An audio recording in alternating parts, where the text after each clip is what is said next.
जंदाहा, मैं इस समय जंदाहा में हूँ और जंदाहा बाज़ार में हूँ।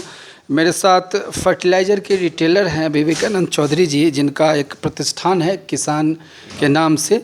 और जो अभी सीजन है उसमें यूरिया की खपत ज़्यादा किसानों के हित के लिए कही जाती है। कुछ मुद्दे हैं जिस मुद्दे को लेके इनसे जानने की कोशिश किया जाएगा, और ख़ास करके भारत सरकार का जो उर्वरक मंत्रालय है और बिहार सरकार का जो कृषि मंत्रालय है, इन दोनों मंत्रालयों के कोऑर्डिनेशन बनाते हुए किसानों के हित के लिए ऐसी कौन कौन सी व्यवस्था किया जाए जिससे रिटेलरों के ऊपर जो अतिरिक्त भार है वो भी कम जाएगा और किसानों के हित की चर्चा, किसानों को सस्ते दर पे यूरिया, डीएपी, पोटास उपलब्ध हो जाएगी।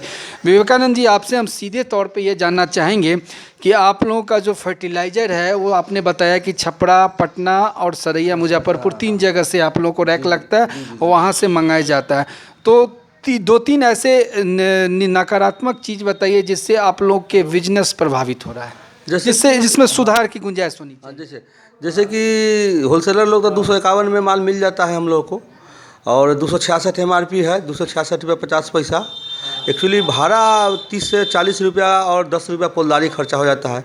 इस कारण जो है सो माल 266 में बेचने में कुछ कठिनाई होती है। इसको मेंटेन करने के लिए कंपनी जिंक जाइम से देती है, उसमें तो हम लोग बेच लेते हैं। दुकान में यूरिया मिल के आइटम है, इसलिए उस पर हो जाता है। अगर सरकार 251 रुपये में FOR कर देती है तो हम लोग को 66 रुपये बेचने में कोई परेशानी कहूँ से नहीं होगा। चलिए, दूसरी समस्या बताइए कि आप लोगों के साथ जो सीजन में उपलब्धता है वो आप लोगों को मिल जाता है? हाँ, उस समय कोई खाद हम लोग का पर्याप्त मात्रा मिल जब जो चाहते हैं माल मिल जाता है। कोई दिक्कत खाद के हम लोग के यहाँ नहीं है। ऐसे एक आध महीने इस समय में दिक्कत होता है तो हम लोग क्या करते हैं, पहले से ही माल का स्टॉक रख लेते हैं। ऐसे अब हम लोग के यहाँ काम चल गया। प्रशासनिक सहयोग की चर्चा ले तो जो विभागीय सहयोग है उसमें कॉपरेशन रहता है या उनके तरफ से कभी सख्तीकरण भी रहता है? हाँ, हर महीने के कभी 20 दिन में, कभी 10 दिन में साहब लोग आते हैं, वो सब गाइडलाइन देते रहते हैं। वो गाइडलाइन से हम लोग चलते हैं। यहाँ अगर फसल की चर्चा ले तो मुख्य रूप से किसान फसल क्या करते हैं? गेहूं के फसल यहाँ होता है, आलू का फसल यहाँ होता है, तंबाकू भी होता है और सब्जी के भी खेती यहाँ होता है। माने एवरेज सालों भर कुछ न कुछ यहाँ लगते रहता है। आपके जंदाहा प्रखंड अंतर्गत जो प्राथमिक कृषि साख सहयोग समिति, जिसको पैक्स कहते हैं, वहाँ पे फर्टिलाइजर का लाइसेंस अलॉटेड है, और पैक्स में क्या खाद की उपलब्धता रहती है? हाँ, पैक्स में हमेशा खाद, इफ्को का खाद हमेशा सर लगभग पैक्स 12-13 गो है, हमेशा पैक्स में खाद रहता है। खाद के कोई परेशानी नहीं है।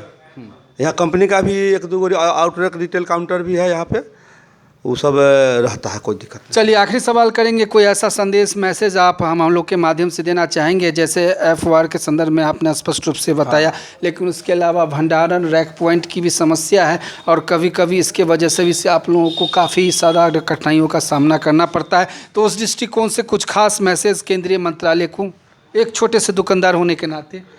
हम लोग के भाड़ा का FOR हो जाए, और खाद के साथ जो कंपनी कभी कभी जबरन कुछ दे देते हैं, उसको नहीं, जबरन मतलब क्या? हाँ, कुछ जिंक जाम जो देते हैं उस पर प्रचार प्रसार कराया जाता है, किसान उस पर एक्टिव हो ताकि वो लोग वो सब लेगा तो हम लोग को कोई परेशानी नहीं है। चलिए, धन्यवाद।